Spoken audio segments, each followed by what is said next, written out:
राजा विक्रमादित्य का सारा समय ही अपनी प्रजा के दुखों का निवारण करने में बीतता था। प्रजा की किसी भी समस्या को वे अनदेखा नहीं करते थे। सारी समस्याओं की जानकारी उन्हें रहे, इसलिए वे वेश बदलकर रात में पूरे राज्य में आज किसी हिस्से में कल किसी और में घूमा करते थे। उनकी इस आदत का पता चोर डाकुओं को भी था, इसलिए अपराध की घटनाएं छिटपुट ही हुआ करती थीं। विक्रम चाहते थे कि अपराध बिल्कुल मिट जाए ताकि लोग निर्भय होकर एक स्थान से दूसरे स्थान की यात्रा करें तथा चैन की नींद सो सकें। ऐसे ही एक रात विक्रम वेश बदलकर राज्य के एक हिस्से में घूम रहे थे कि उन्हें एक बड़े भवन से लटकता हुआ एक कामंद नजर आया। इस कामंद के सहारे जरूर कोई चोर ही ऊपर की मंजिल तक गया होगा। यह सोचकर वे कामंद के सहारे ऊपर पहुंचे। उन्होंने अपनी तलवार हाथों में ले ली ताकि सामना होने पर चोर को मौत के घाट उतार सकें। तभी उनके कानों में स्त्री की धीमी आवाज पड़ी, तो चोर कोई स्त्री है। यह सोचकर वे इस कमरे की दीवार से सटकर खड़े हो गए जहां से आवाज आ रही थी। कोई स्त्री किसी से बगल वाले कमरे में जाकर किसी का वध करने को कह रही थी। उसका कहना था कि बिना उस आदमी का वध किए हुए किसी अन्य के साथ उसका संबंध रखना असंभव है। तभी एक पुरुष स्वर बोला कि वह लुटेरा अवश्य है, मगर किसी निरपराध व्यक्ति की जान लेना उसके लिए संभव नहीं है। यह स्त्री को अपने साथ किसी सुदूर स्थान जाने के लिए कह रहा था और उसे विश्वास दिलाने की कोशिश कर रहा था कि उसके पास इतना अधिक धन है कि बाकी बची जिंदगी वे दोनों आराम से बसर कर लेंगे। वह स्त्री अंत में उससे दूसरे दिन आने के लिए बोली, क्योंकि उसे धन बटोरने में कम से कम 24 घंटे लग जाते।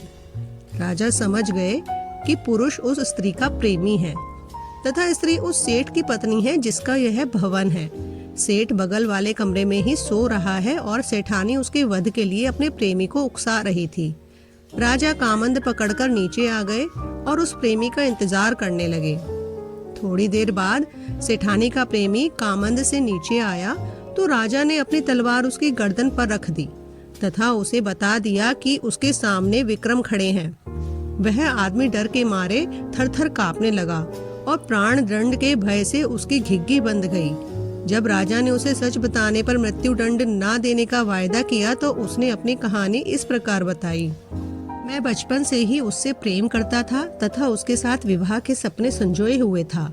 मेरे पास भी बहुत सारा धन था क्योंकि मेरे पिता एक बहुत ही बड़े व्यापारी थे, लेकिन मेरे सुखी भविष्य के सारे सपने धरे के धरे रह गए। एक दिन मेरे पिताजी का धन से भरा जहाज समुद्री डाकुओं ने लूट लिया। लूट की खबर पाते ही मेरे पिताजी के दिल को ऐसा धक्का लगा कि उनके प्राण निकल गए। हम लोग कंगाल हो गए। मैं अपनी तबाही का कारण उन समुद्री डाकुओं को मानकर उनसे बदला लेने निकल पड़ा। कई वर्षों तक ठोकर खाने के बाद मुझे उनका पता चल ही गया। मैंने बहुत मुश्किल से उनका विश्वास जीता तथा उनके दल में शामिल हो गया। अवसर पाते ही मैं किसी एक का वध कर देता। एक एक करके मैंने पूरे दल का सफाया कर दिया और लूट से जो धन उन्होंने एकत्र किया था वह लेकर अपने घर वापस चला आया। वह आदमी रोता हुआ राजा के चरणों में गिर पड़ा तथा अपना अपराध क्षमा करने के लिए प्रार्थना करने लगा। राजा ने मृत्युदंड के बदले उसे वीरता और सत्यवादिता के लिए ढेरों पुरस्कार दिए। उस आदमी की आंखें खुल चुकी थीं। दूसरे दिन रात को उस प्रेमी का भेष भरकर वे कामंद के सहारे उसकी प्रेमिका के पास पहुंचे।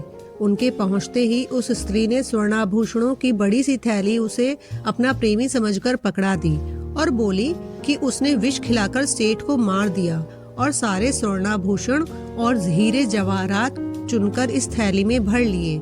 जबकि राजा कुछ नहीं बोले तो उसे शक हुआ और उसने नकली दाढ़ी मूंछ नोच ली। किसी अन्य पुरुष को पाकर चोर चोर चिल्लाने लगी तथा राजा को अपने पति का हत्यारा बताकर विलाप करने लगी। राजा के सिपाही और नगर कोतवाल नीचे छिपे हुए थे। वे दौड़कर आए और राजा के आदेश पर उस हत्यारी चरित्रहीन स्त्री को गिरफ्तार कर लिया। उस स्त्री को समझते देर नहीं लगी कि भेष बदलकर आया हुआ पुरुष खुद विक्रम थे। उसने झट से विष की शीशी निकाली और विषपान कर लिया।